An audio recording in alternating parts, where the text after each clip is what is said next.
Ano lang po siya, hindi po kasi ako naka-attend sa graduation pictorial since I had taping po sa Baguio that time. So, ngayon ko na lang po nagawa.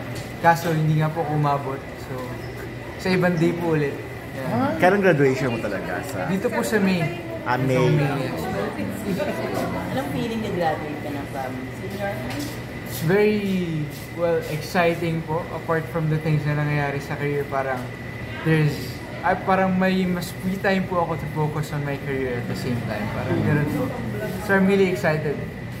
So anong plans mo after graduation? Like, mas mag-focus ka na on your career or mag-college ka? I might take some, at least po a little bit of free time para po sa career. Pero of course, gusto ko pa rin punta po sa yung pag-aaral ko, yes. May bara ka na anong course na kukunin mo? Noong una po is, ang gusto ko po talaga was law.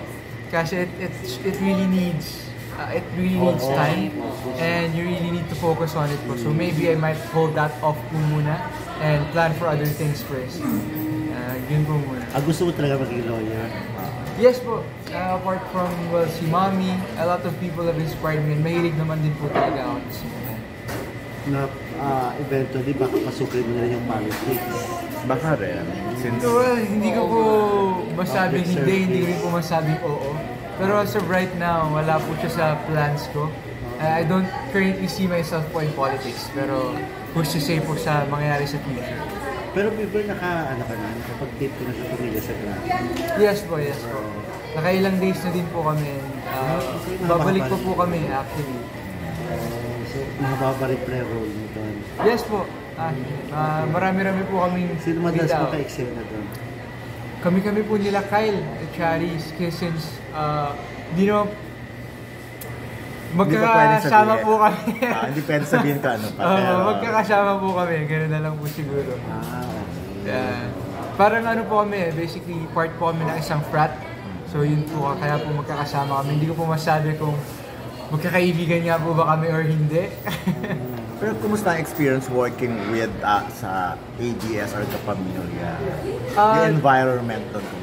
Ako po actually, ang natutunan ko po, kasi before hindi ko po alam yung mga need dalhin, pagka may taping na talagang matagal and stuff like that. So ang number one na natutunan ko po is always bring a taping chair. Kasi before po hindi po ako nagdadala. Wala naman din po ako before. So I'm gonna buy a taping chair na din po para pag bumalik ako.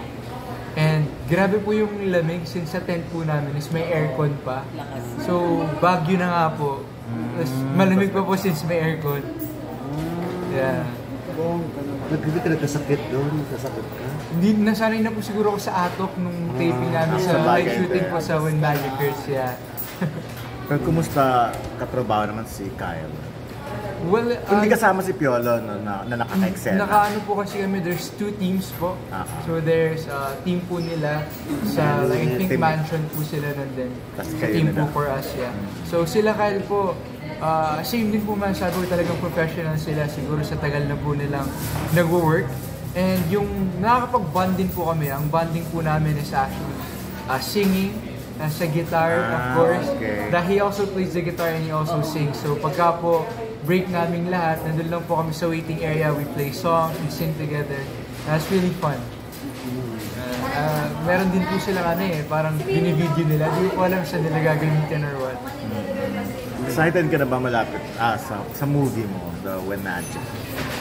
Opo, parang recently ko na lang po nare-realize at nararamdaman na 2 weeks na lang na premiere night na.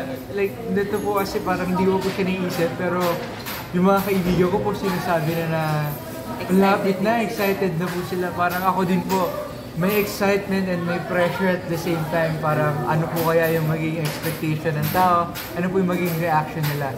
Hopefully maganda naman po ang feedback since currently ang mga naririnig ko naman po maganda ang feedback. And alam ko naman po na talagang binigay po namin ng lahat namin. Parang nakita ko yung video ni Salve ng yung manager. Na ang kasama naman sa birthday ni Direk Gabby yung isa mong leading lady, di ba? Si Maxine po, yes. Si Maxine. So, Maxine. mas close na ba kayo ngayon, Maxine, kaysa kay I would Isha? say na close pa rin po talaga kami lahat. Si Mutya po, she wasn't able to come since meron po siyang guesting that day. Ako po, nataon po na na-move yung guesting ko to nung isang araw. So, sakto lang po na nakapunta ako. Pero I'd say na we all still bond naman po pretty well. We still have, well, nag-try pa rin po kami mag-sets despite sa busy schedules po of each other. Tinatry po namin mag-set kung kailan po kami pwede magkita-kita and how we're going to bond. Kasi importante po talaga yung bond na yun, especially since may movie and projects po kami. So, pupunta sila dito, ay sa ano, pag-premiere night? Yes po, yes po. Hopefully Lahat everyone's ng cast. available. Yeah, hopefully everyone po is available. Currently, iniilan po, si Maxine po, pupunta po yan. I'm sure si Mutya po pupunta din. Other cast po na sila. Miss Kizin, hopefully they make it. Okay. Yung sa music video mo sa mga calls ng ano, ng Dinggalan. Dinggalan po, yes. Nag-ano ka? Nagkuliglig ka rin? Ano po yung kuliglig? Sorry. Sasakyan? Traktor, yun para sa... Opo, yes po, yes po. Sumakay din po kami sa gano'n. And Sa experience. it's one of, actually, sa bahay din po kasi parang may gano'n din po kami na go-kart.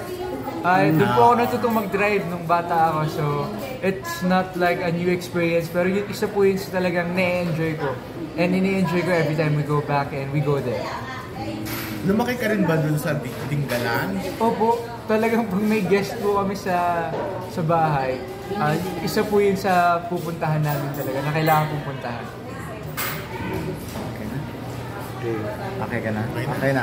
Thank you. Thank you po, thank you po.